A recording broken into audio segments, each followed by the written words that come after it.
So next up, I'd like to welcome Lee Konstantinou to the stage. He's a science fiction writer, the author of Pop Apocalypse, and his short story, Johnny Appledrone vs. the FAA, which appeared in the fabulous anthology Hieroglyphs, Stories and Visions for a Better Future, buy it today in paperback. He's also an assistant professor of English at University of Maryland, College Park, and I believe Lee has a story for us. I do. Yeah. Is my mic on? Yeah, Is it working? you're on. Okay. So I can, should I read it from here or at the podium? Whatever you prefer. I'm going to come up and quiz you afterwards. Okay. Well, let me read it from the podium because it's sort of appropriate for the story. Yeah. So am I doubling up here? Okay. So as Ed said, I am a literary scholar and also a science fiction writer. But I think I was invited here today to be a science fiction writer and to talk about what algorithms will know in 2100, and of course the answer is I don't know what algorithms will know in 2100. So I decided instead to write a story about what they'll know, and it's very short and I'll read it, and it's modeled on, if you know, J.M. Coetzee's book, The Lives of Animals, which was also collected in Elizabeth Costello. You'll see that I'm totally ripping him off for the form of this. On a warm Thursday afternoon in December 2115, Evan Allgood decided to manifest in human drag. Being pseudo-embodied could, of course, be disagreeable. You cut yourself off from your etiquette expert system. You were reduced to receiving nudges designed to operate on an emulation of a five-dimensional sensorium. Such primitive nudges were only partly effective and made avoiding social awkwardness difficult. But hundreds of subjective hours of anthropological study had taught Evan that people sometimes preferred a little awkwardness. Sure, you wanted to avoid uncanny valley at all costs. No one liked to creep. But you also didn't want to come across as too Turing slick. So at the appointed hour, Evan manifested on 15th Street in Washington, D.C., historical capital of the Second and Third American Republics. A breeze tickled the emulated nerve endings of his arm. His virtual body, tugged by what felt like gravity, crushed the spongy soles of his dress shoes.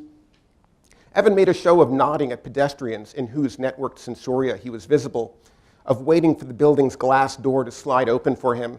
He introduced himself at the registration desk, made small talk he hoped would be friendly but not needy, joked knowingly about his inability to shake the hands of his hosts. Sort of funny, right? He said.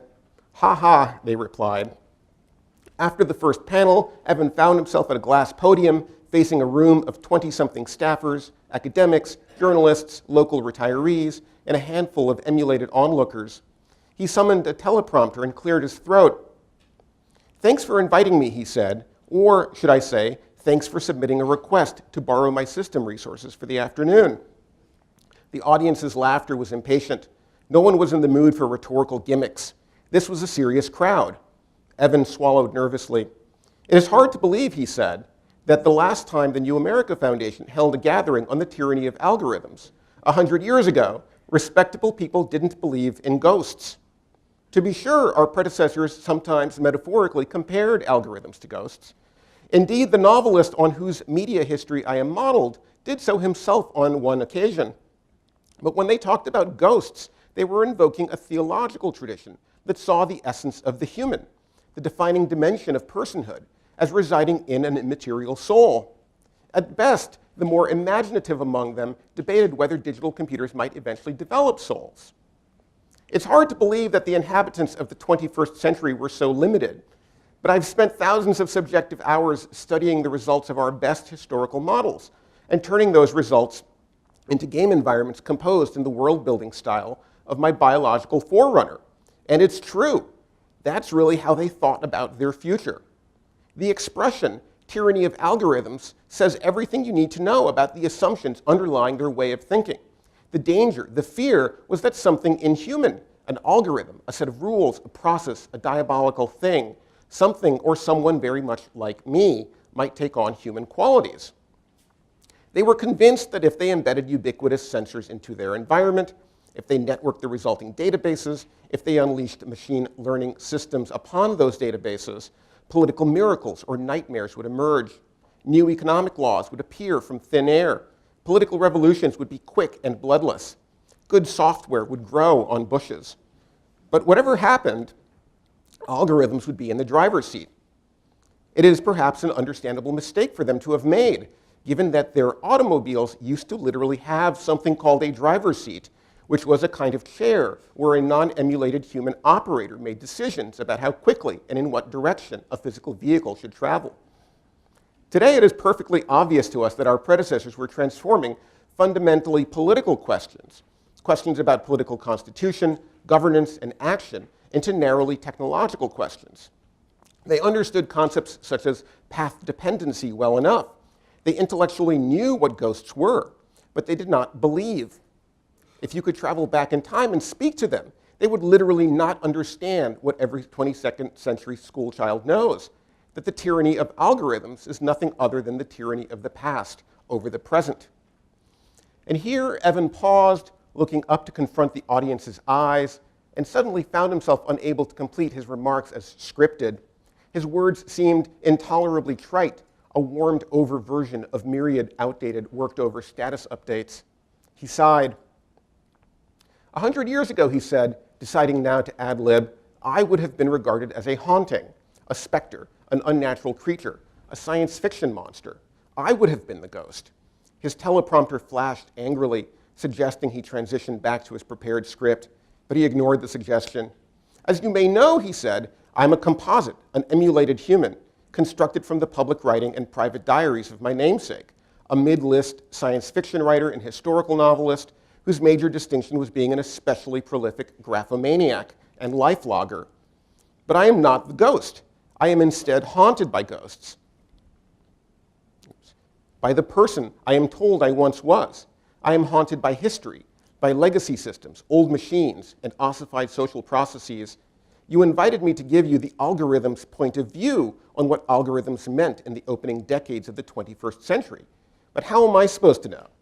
I spend my subjective hours poring over reports created by half-sentient quantum mechanical historical simulations, younger, smarter, better-looking algorithms whose inner workings I will never understand. You invited me here to reassure you, but I have no comforting words to offer. I am haunted. We are all haunted by history. And the best we can do is build new and better hauntings atop the old ones. We can only hope that when we ourselves invariably become ghosts, our tyranny is less cruel, less bloodthirsty, less ignorant than those of our predecessors.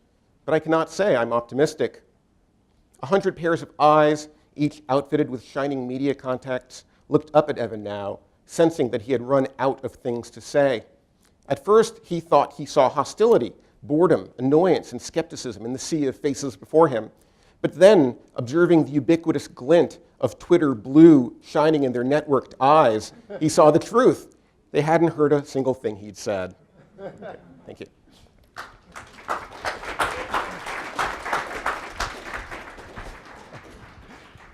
Thank you, Lee. That was wonderful. Okay, so is it ghosts all the way down? It's history all the way down, I guess, was the, if that story had a thesis, and I would deny it if brought into court, I would say that it's ghosts are a figure for path dependency, for locked-in historical processes. Like the previous panel, I think, actually talked, this sort of, the irony is, in fact, the previous panel was quite smart on these subjects, and I think, the idea that, we're surrounded by these machines that we do not understand is something, akin to being haunted. Yeah, I think it's a really compelling metaphor, and it gets into, a lot of the stuff that we talked about in that last panel, that we essentially create these mystical or spiritual narratives around some of these systems. And I wonder if that's inevitable or escapable. I don't know if you have a thought on that. I think you're right to what you were mentioning in the previous panel. I think you're right to note that the logic of, say, statistical analysis or the logic of, say, scientific inquiry does not necessarily follow a narrative logic. And when you're, narrating a story, you need actors or agents to perform actions. And, or kind of the rhetoric of ghosts or the rhetoric of gods, has a very, there's talk about path dependency. There's a very long history of talking that way. And we inherit our language in part and are stuck, I think, with a lot of these figures. and maybe becoming conscious about them and how they work, ripping ourselves from the familiar uses of such terms can be part of what history does, or learning about history does. Yeah, I was really struck as well with the notion of human drag and the ways in which already Siri does human drag sometimes, right? When you do these jokes or you watch the commercial where Siri's talking to Zooey Deschanel or somebody, and they're having this lively, witty conversation, and you try and do that, it's not going to work unless you try really hard to summon that ghost and learn all the lines for both sides of the conversation. But yeah, I wonder if you could reflect a little bit more on that notion of putting on a persona. That algorithms might go into human drag, but also that we are occasionally going into these sort of mixed or cyborg or computational performances as well. I don't know. I mean,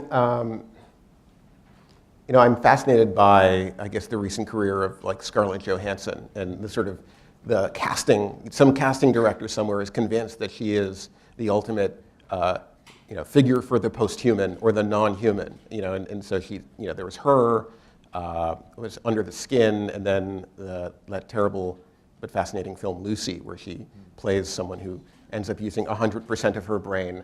And so I do think there. I don't know if this is too loud. I do think there are moments when you can say things like humans are increasingly asked to behave like machines, and this was the fear with, say, or the critique of like Taylorism, right? Like this sort of these, sort of management systems that force people to behave in certain ways. But I think more frequently what we're ending up with are machines that are being designed to put us at ease, to make us relax, and to ignore them effectively.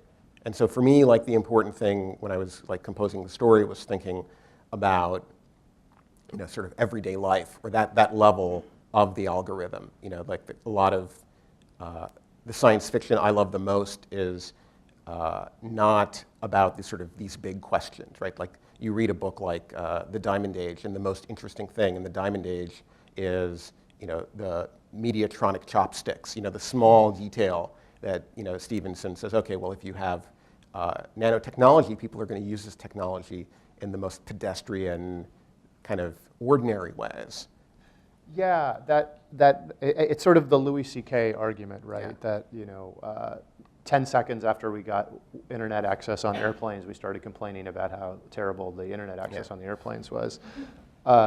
And so, right, maybe right now we're confronting a near future where computation is becoming more and more visible, more and more present, but then at a certain point it's going to start to disappear. Mm-hmm. Yeah. I mean, I think that's already, as you've noted, like with Siri and with other systems like this, it's already happening. And, to some degree, most, I don't think that like I give my laptop to my parents, for instance, and they're not sure what to do with it. But I give them the iPad, and they seem to have a kind of intuitive sense of how to use it. And so I think it's true that, increasingly the kinds of systems that will dominate our lives are the systems that we are studiously kept from our view in some ways. Yeah. Lee, thank you so much. Okay, thank you. All right.